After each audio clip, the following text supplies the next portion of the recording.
प्रेम की यात्रा कोई साधारण यात्रा नहीं है। प्रेम पाने से कहीं बड़ा रहस्य है प्रेम के योग्य बनना, और यही वह सत्य है जिसे लोग समझ नहीं पाते। वे शिकायत करते हैं कि हर बार जब वे किसी सही व्यक्ति के करीब पहुंचते हैं, सब कुछ टूट जाता है, दरवाजे बंद हो जाते हैं, रिश्ता खत्म हो जाता है, अकेलापन बढ़ जाता है। जैसे कोई अदृश्य शक्ति आपको उस प्रेम से दूर खींचती है जिसे आप सोलमेट कहते हैं। लेकिन क्या आपने कभी सोचा है कि शायद यह दूर खींचना कोई सजा नहीं, बल्कि एक तैयारी है। जैसे सुनार सोने को आग में डालकर कुंदन बनाता है, उसी तरह ब्रह्मांड आपकी आत्मा को तपाता है, ताकि जब प्रेम आए तो आप उसके बोझ तले टूटे नहीं बल्कि खिले रहें। जब तक मनुष्य कामयाब होने का भार संभालने लायक न बन जाए, सफलता नहीं आती। और जब तक आत्मा प्रेम के वजन को उठाने लायक न हो जाए, सोलमेट नहीं आता। यह जीवन की साजिश नहीं, जीवन की योजना है, अस्तित्व का विधान है। कोई व्यक्ति दुनिया से नहीं भागता, वो अपने खुद के प्रतिबिंब से भागता है। इसीलिए ब्रह्मांड बार बार आपको अकेलेपन में फेंकता है, क्योंकि जब तक आप अपने साए से नहीं मिलेंगे, आप किसी और की रोशनी को संभाल नहीं पाएंगे। लोग कहते हैं मैं अपने सोलमेट को पाना चाहता हूं, पर कोई यह नहीं पूछता क्या मैं खुद उसके लिए तैयार हूं। अकेलेपन की रातें आपके खिलाफ नहीं, आपके पक्ष में होती हैं। जब आप तारों को देखकर पूछते हैं मेरे साथ ही ऐसा क्यों होता है, क्या मुझ में कोई कमी है, तो यह प्रश्न आपका पतन नहीं, आपका जागरण है। क्योंकि जो व्यक्ति अपने भीतर प्रश्न नहीं उठाता, वह कभी उत्तर तक नहीं पहुंचता। यह अकेलापन आपकी आत्मा का प्रशिक्षण है। ब्रह्मांड आपको यह सिखा रहा है कि किसी रिश्ते में जाने से पहले खुद को पूरा करो। जब तक आप खुद अधूरे हैं, आप किसी दूसरे अधूरे को ही आकर्षित करेंगे, और दो अधूरे मिलकर सिर्फ टूटते हैं, जुड़ते नहीं। सदियों पहले ऋषि जंगलों में नहीं जाते थे, क्योंकि उन्हें दुनिया से नफरत थी। वे जंगलों में जाते थे क्योंकि वे स्वयं से मिलना चाहते थे। वे पहाड़ों की गुफाओं में नहीं बैठते थे क्योंकि समाज बुरा था। वे इसलिए जाते थे ताकि वे अपनी आत्मा की उस आवाज को सुन सकें जो शोर में दब जाती है। यही है पहली कसौटी, एकांत की अग्नि परीक्षा। ब्रह्मांड आपको बिना कारण अकेला नहीं छोड़ता, वह आपको आपके सबसे गहरे सत्य से मिलवाने के लिए अकेला छोड़ता है। क्योंकि जब आप अकेले होते हैं, तभी आप अपने भीतर के डर, अपने छिपे घाव, अपने अधूरे सपने, अपने भूले हुए दर्द से मिलते हैं। यही वो आईना है जिससे लोग सबसे ज्यादा डरते हैं।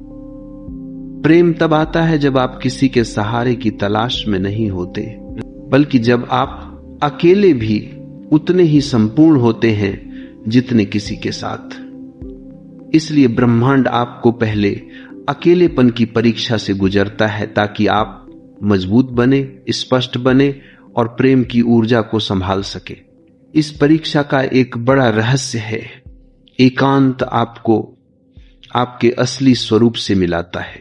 दुनिया जो चेहरा आपको देती है वह नकली होता है।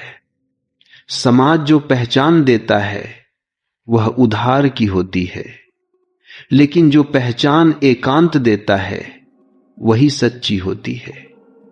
अकेलापन वह कुंजी है जो आपको अपने मन की परतों को खोलने देती है, और जब ये परतें खुलती हैं तो आप देखते हैं कि आपके भीतर का डर भी आपका है, आपके घाव भी आपके हैं, और आपकी हीलिंग भी आपके ही भीतर है। कोई और व्यक्ति आपकी अधूरी कहानी को पूरा नहीं करेगा, उसे पूरा करना आपका काम है। और सोलमेट तभी आता है जब आप यह काम पूरा कर लेते हैं। पहली परीक्षा का उद्देश्य बस एक है, आपको आधा नहीं पूरा बनाना। जब आप पूरा हो जाते हैं तब ब्रह्मांड आपको किसी दूसरे पूरे व्यक्ति से मिलाता है। यही सोलमेट होता है दो पूरे, स्वतंत्र परिपक्व आत्माओं का मिलन। न कोई आसक्ति, न कोई निर्भरता, सिर्फ शुद्ध प्रेम। जब आप इस पहली कसौटी को पार कर लेते हैं, जब आप अकेलेपन में टूटने के बजाय खिलना सीख लेते हैं, तब ब्रह्मांड कहता है अब अगली परीक्षा के योग्य हो गए। और यही आपको ले जाती है दूसरी अग्नि परीक्षा की तरफ, अतीत की परछाइयों से मुक्ति। जब आप अपनी ही मौन उपस्थिति में सहज होने लगते हैं, जब आपकी चेतना भीतर की खामोशी में अपनी असली आवाज सुनने लगती है, तभी ब्रह्मांड जान जाता है कि अब आप अगली परीक्षा के लिए तैयार हैं। यह परीक्षा कहीं अधिक कठिन है, कहीं अधिक सूक्ष्म है और कहीं अधिक गहराई में उतरने वाली है। यह अतीत की परछाइयों से मुक्ति, क्योंकि प्रेम का द्वार कभी आगे की ओर खुलता है बिंद्रा सक, लेकिन अधिकांश लोग उस दरवाजे तक पहुंच ही नहीं पाते, क्योंकि उनके पैरों में अतीत की जंजीरें बंधी होती हैं। कोई पुराना रिश्ता, कोई अधूरी कहानी, कोई टूटा हुआ विश्वास, कोई दर्द जो कभी पूरी तरह ठीक नहीं हुआ, ये सब हमारे भीतर ऐसे छिपे रहते हैं जैसे अंधेरे कमरे में रखे पुराने सामान, जिन्हें हम छूते नहीं, पर जानकारी है कि वे वहीं पड़े हैं धूल जमा करते हुए। उपनिषद कहते हैं मनुष्य वह नहीं जो वह आज है, मनुष्य वह है जिसे वह भीतर ढोता है। आपका अतीत सिर्फ यादों का संग्रह नहीं, यह आपकी ऊर्जा का बोझ है, एक अदृश्य भार जिसे आप रोज उठाते हैं, बिना जाने कि यह भार ही आपको प्रेम के नए अनुभव तक पहुंचने से रोक रहा है। जब तक अतीत का दर्द आपके साथ है, तब तक आप भविष्य को साफ आंखों से नहीं देख सकते। और ब्रह्मांड इस सत्य को जानता है, इसलिए वह एक दिव्य खेल रचता है। वह आपके जीवन में पुराने लोग, पुराने हालात, पुरानी यादें और कभी कभी वही व्यक्ति वापस भेजता है जिसने आपकी आत्मा में सबसे गहरी चोट की थी। यह कोई संयोग नहीं, यह एक परीक्षा है। ब्रह्मांड यह देखना चाहता है कि क्या आपने वास्तव में अतीत से मुक्त होना सीखा है या अभी भी किसी धागे से बंधे हुए हैं। कई बार पुराने प्रेमी लौटते हैं, कई बार वह इंसान याद आता है जिसने आपको सबसे ज्यादा दर्द दिया था। कई बार पुरानी बातचीत, पुरानी तस्वीरें, पुराना स्थान सब आपके सामने आ जाता है। ये इसलिए नहीं कि आपको फिर वहां जाना है, बल्कि इसलिए कि ब्रह्मांड देखना चाहता है क्या आपके दिल में वह दर्द आज भी जगी हुई चिंगारी है या वह राख बन चुका है। अगर आपकी भावनाएं आज भी हिला देती हैं, अगर आप आज भी उसी भावनात्मक तूफान में बह जाते हैं, तो ब्रह्मांड समझ जाता है आप अभी तैयार नहीं हैं। क्योंकि जिस आत्मा में पुराना डर है, वह नए प्रेम को संभाल नहीं सकती। जिस हृदय में पुराना घाव है, वह नए स्पर्श को ग्रहण नहीं कर सकता। और यही वह गहरी बात है जिसे लोग समझ नहीं पाते। अतीत का लौटना आपका परीक्षा पत्र है, आपका भविष्य नहीं। अगर आप पुरानी यादों को शांत मुस्कान के साथ विदा कर सकते हैं, अगर आप पुराने प्रेम को कृतज्ञता के साथ मुक्त कर सकते हैं, अगर आप उस चोट को स्वीकार कर सकते हैं और उसके बावजूद आगे बढ़ सकते हैं, तभी ब्रह्मांड आपको अगले चरण में ले जाता है। क्योंकि प्रेम का मार्ग साफ दिल मांगता है ना, कि आधे भरा हुआ आधा टूटा हुआ हृदय। प्राचीन ऋषियों ने यह ज्ञान हजारों साल पहले अनुभव से पाया था। वे कहते थे, अतीत वह जाल है जिसमें मनुष्य उलझा रहता है। जो अतीत से मुक्त हो गया वह आधा मुक्त हो गया। और आज का विज्ञान उसी दिशा में इशारा कर रहा है। आपने कभी देखा है कि दुख के समय दुख देने वाले लोग ही क्यों मिलते हैं? टूटे हुए दिल के समय टूटे हुए लोग ही क्यों दिखाई देते हैं? क्योंकि जीवन दर्पण है, आप जो भीतर हैं वही बाहर लौटता है। और इसी जगह एक गहरा रहस्य छिपा है। आपका सोलमेट एक बहुत ही विशिष्ट ऊर्जा स्तर पर मौजूद है। वह उच्च कंपन पर है, प्रेम, शांति, करुणा, बुद्धि और परिपक्वता के स्तर पर। आप चाहे कितनी भी कोशिश करें, आप उस व्यक्ति तक नहीं पहुंच सकते अगर आपकी ऊर्जा निम्न स्तर की है। जैसे रेडियो केवल उसी स्टेशन को पकड़ता है जिसकी तरंग से वह मेल खाता है। अगर आपकी फ्रीक्वेंसी अलग है तो स्टेशन बदलना होगा, दुनिया नहीं। यह वही ज्ञान है जिसे ऋषियों ने हजारों वर्ष पहले अनुभव से जाना था। वे कहते थे, यथा दृष्टि तथा सृष्टि, यानी आपकी दृष्टि, आपकी ऊर्जा, आपकी चेतना ही आपकी दुनिया को जन्म देती है। और आज क्वांटम वैज्ञानिक कह रहे हैं, द ऑब्जर्वर क्रिएट्स रियलिटी। दोनों के शब्द अलग हैं, लेकिन सत्य एक ही है। पहले अपनी ऊर्जा बदलो, फिर अपनी दुनिया बदलती है। अब सोचिए, अगर आप अपने भीतर अकेलेपन की कंपन लिए बैठे हैं तो आपका सोलमेट कैसे आए? सोलमेट ऐसा व्यक्ति है जो ऊर्जा में पूर्ण है। वह आपको पूरा करने नहीं आता, बल्कि आपकी पूर्णता के साथ मिलकर एक उच्चतर प्रेम रचने आता है। अगर आप भीतर खाली हैं तो प्रेम रखने वाला व्यक्ति आपके जीवन में टिक भी जाए तो उसकी ऊर्जा आपके खालीपन को नहीं भर सकती, वह केवल आपके घावों में उलझ जाएगा। इसीलिए ब्रह्मांड आपको एक कठोर व सुंदर परीक्षा से गुजारता है। बाहर प्रेम ढूंढना छोड़ो, भीतर प्रेम पैदा करो।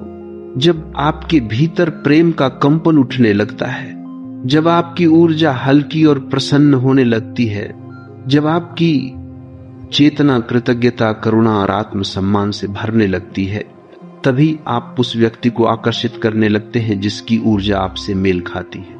यह परीक्षा केवल ज्ञान नहीं मांगती, यह अभ्यास मांगती है। यह समझना होता है कि आपकी हर सोच, हर भावना, हर प्रतिक्रिया, हर आदत एक ऊर्जा है। यदि आप शिकायत करते हैं तो आपका कंपन नीचे गिरता है। यदि आप तुलना करते हैं तो आपकी ऊर्जा कमजोर होती है। यदि आप कृतज्ञ होते हैं तो आपकी ऊर्जा बढ़ती है। यदि आप ध्यान करते हैं तो आपकी कंपन शुद्ध हो जाती है। इसलिए ब्रह्मांड आपको ऐसी परिस्थितियों में डालता है जहां आपकी ऊर्जा का असली चेहरा सामने आए। कभी अचानक जीवन में शांति के पल आते हैं और कभी अचानक गहरी निराशा। कभी लोग आपकी प्रशंसा करते हैं और कभी बिना कारण आलोचना। ये सब आपको गिराने के लिए नहीं होता, ये आपको प्रतिबिंब दिखाने के लिए होता है। ये ब्रह्मांड का तरीका है पूछने का, क्या तुम अपनी ऊर्जा के मालिक हो या परिस्थितियां तुम्हारी ऊर्जा की मालिक हैं? और यही इस तीसरी परीक्षा का सार है। क्या आपकी ऊर्जा परिस्थितियों से बनती है या परिस्थितियां आपकी ऊर्जा से बनती है?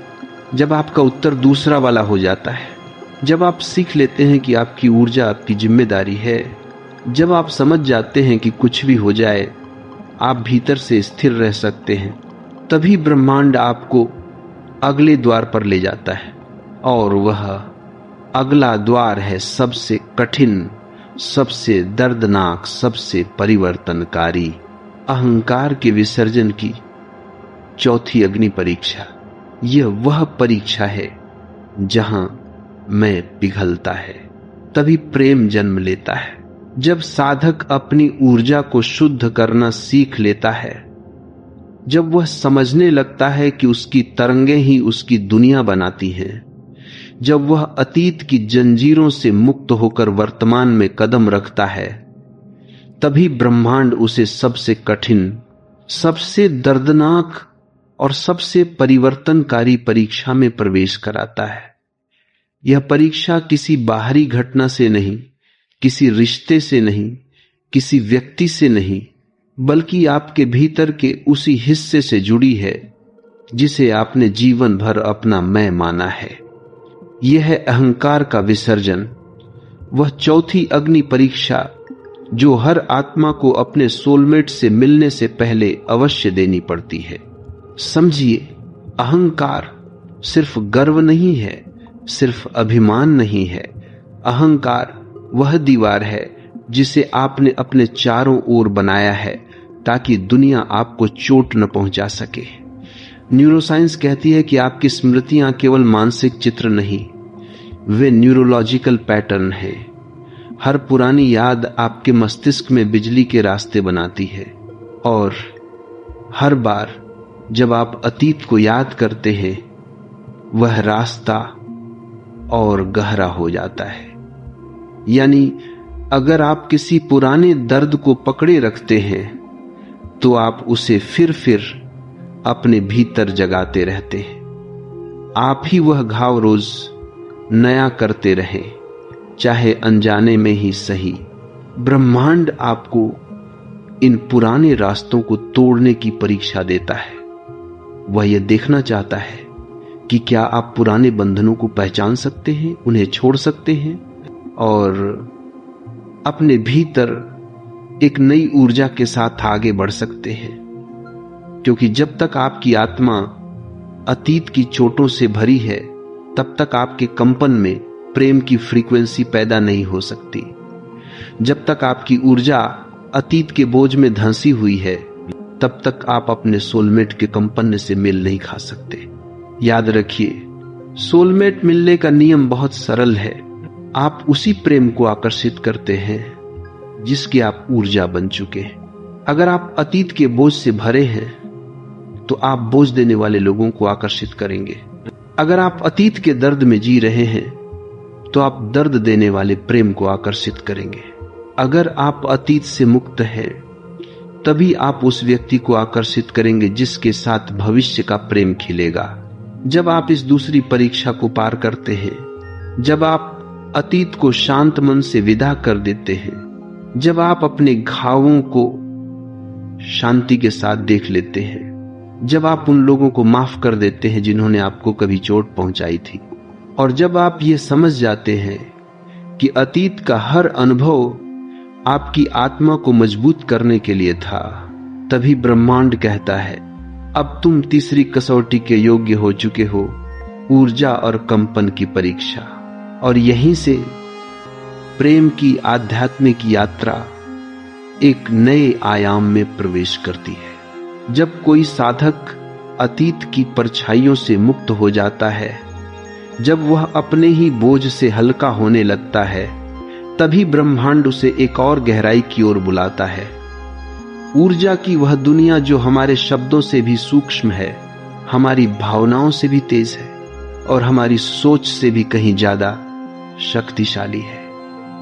यह है तीसरी अग्नि परीक्षा, ऊर्जा और कंपन की परीक्षा। यह परीक्षा साधारण लोगों के लिए नहीं है, यह उन आत्माओं के लिए है जो प्रेम को केवल भावनात्मक घटना नहीं बल्कि आध्यात्मिक उन्नति के रूप में समझना चाहते हैं। क्योंकि सोलमेट का मिलन दो शरीरों का मेल नहीं, दो ऊर्जा क्षेत्रों का समन्वय है। और इस समन्वय के लिए एक ही नियम है, समान कंपन। समान कंपन को आकर्षित करता है। क्वांटम भौतिकी कहती है कि इस पूरे ब्रह्मांड में कुछ भी ठोस नहीं है। हम जिन चीजों को छू सकते हैं, महसूस कर सकते हैं, देख सकते हैं, वे सच में वस्तुएं नहीं बल्कि लगातार कांपती हुई ऊर्जा है।